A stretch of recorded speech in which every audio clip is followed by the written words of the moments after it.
पानी और जमीन दोनों पर सरवाइव करने वाले जानवरों की बात की जाए तो लोगों के जहन में क्रोकोडाइल और टर्टल का नाम पहले आता है। लेकिन आज के वीडियो में हम आपको इस धरती के सबसे बड़े मरीन मैमल के बारे में बताने वाले हैं जो इन दोनों जगहों पर रह सकते हैं। इसका नाम और अपीयरेंस दोनों ही बड़े अजीब है। जी हाँ, इस अमेजिंग क्रिएचर का नाम है एलिफेंट सील। एक ऐसा समुद्री जीव जो आपस में उलझ पड़े तो आसपास के बाकी जानवर दूर खड़े हो जाते हैं। क्या आप भी इन दोनों के बीच का घमासान देखना चाहते हैं तो इस वीडियो को अंत तक जरूर देखें। An amazing sea creature. Elephant seal का नाम एलिफेंट से जोड़ा गया है। इसके पीछे कई कारण हो सकते हैं, लेकिन मोस्ट प्रोबेबली हेवी साइज और भारी भरकम नाम को ध्यान में रखते हुए इन्हें ये नाम दिया गया होगा।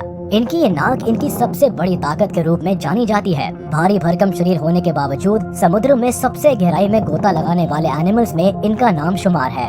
दरअसल इस समुद्री जीव का अपीयरेंस बड़ा ही अनोखा है। अगर इनकी नाक की बात करें तो फीमेल एलिफेंट सील में तो इसकी साइज नॉर्मल होती है, लेकिन मेल में ये हाथी के सूंड की तरह होती है। इस क्रिएचर को अमेजिंग कहे जाने के कई कारण हैं। लुक से लेकर इनका बिहेवियर सब कुछ बहुत अजीब है। इसके बारे में आज हम डिटेल में बात करने वाले हैं। पहले तो ये जान लेते हैं कि ये सोशल एनिमल है या सॉलिटरी। दरअसल ये समुद्री जीव परिस्थिति के मुताबिक सोशल और सॉलिटरी दोनों बन जाते हैं। पानी में भोजन की तलाश में अकेले ही घूमना पसंद करते हैं, यानी सॉलिटरी रहना पसंद करते हैं। लेकिन पानी के बाहर आते ही ये सोशल हो जाते हैं और अपने झुंड के साथ रहना पसंद करते हैं, खासकर मेटिंग और ब्रीडिंग के दौरान। यहाँ एक बात ध्यान रखना जरूरी है कि वैसे तो इनके ग्रुप को हर्ड, बॉब और कॉलोनी कहा जाता है, लेकिन जिस ग्रुप में सिर्फ फीमेल्स रहती है उसे हेरम कहा जाता है। इसी हेरम की सुरक्षा को लेकर मेल एलिफेंट सील बड़े पोजेसिव और अग्रेसिव रहते हैं। Fight for mate. Elephant seal by nature काफी अग्रेसिव और डोमिनेंट होते हैं। इनके एम्पायर में एक मेल एलिफेंट सील राजा होता है और पूरे ग्रुप पर राज करता है। एक मेल एलिफेंट सील लगभग 50 फीमेल एलिफेंट सील के साथ रहता है और उन पर खुद का पूरा अधिकार मानता है। अगर कोई दूसरा मेल मेंबर इसमें इंटरफेयर करने की कोशिश करता है तो इसका मतलब वो युद्ध की चुनौती दे रहा है। अक्सर दो मेल के बीच होने वाली बैटल किसी खास बीच पर राज करने और हेरम पर अपना अधिकार पाने के लिए होती है। दोनों के बीच होने वाली फाइट्स काफी खतरनाक होती है। लड़ाई के दौरान ये इतना ज्यादा अग्रेसिव हो जाते हैं कि एक दूसरे की जान लेने पर उतारू हो जाते हैं। As protective mother. वहीं न्यूबॉर्न बेबीज को लेकर एक सील माँ काफी प्रोटेक्टिव होती है। अगर कोई यंग मेल ग्रुप में एंटर करने की कोशिश करता है या उसे अपने बच्चे को लेकर कोई खतरा महसूस होता है तो फिर अपनी ताकत दिखाने में ये बिल्कुल पीछे नहीं रहती। यूँ तो मेल के मुकाबले फीमेल साइज और ताकत दोनों मामले में कम होती है, मगर फिर भी अपने न्यूबॉर्न बेबी को प्रोटेक्ट करने के लिए ये किसी भी हद तक जा सकती है। यहाँ तक कि जायंट एलिफेंट सील के साथ आर पार की लड़ाई करने को भी ये तैयार हो जाती है।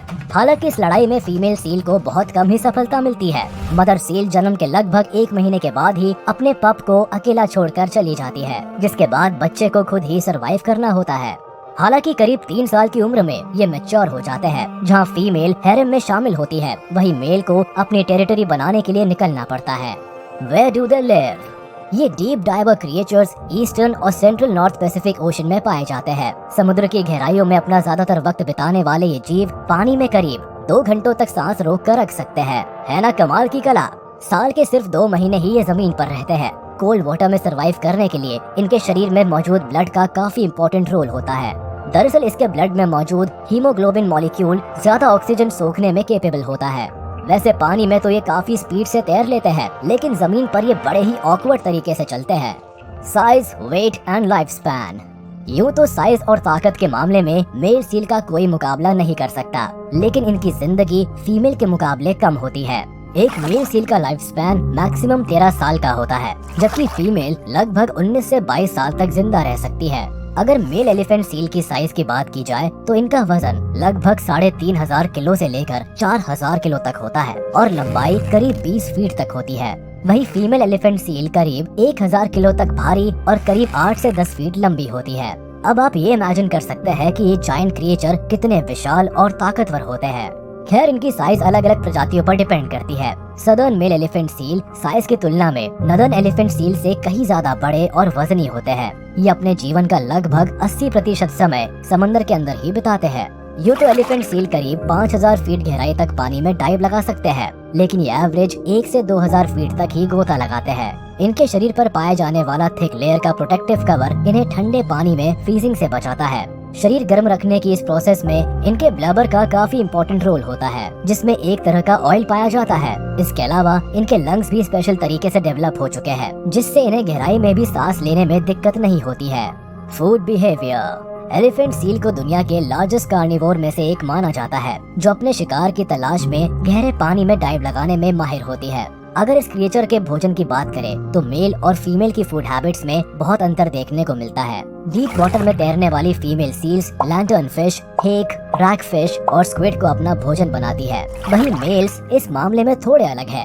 ये बॉटम एरियाज में पाए जाने वाले क्रिएचर्स को अपना शिकार बनाना पसंद करते हैं और बड़ी मछलियों को भी नहीं छोड़ते।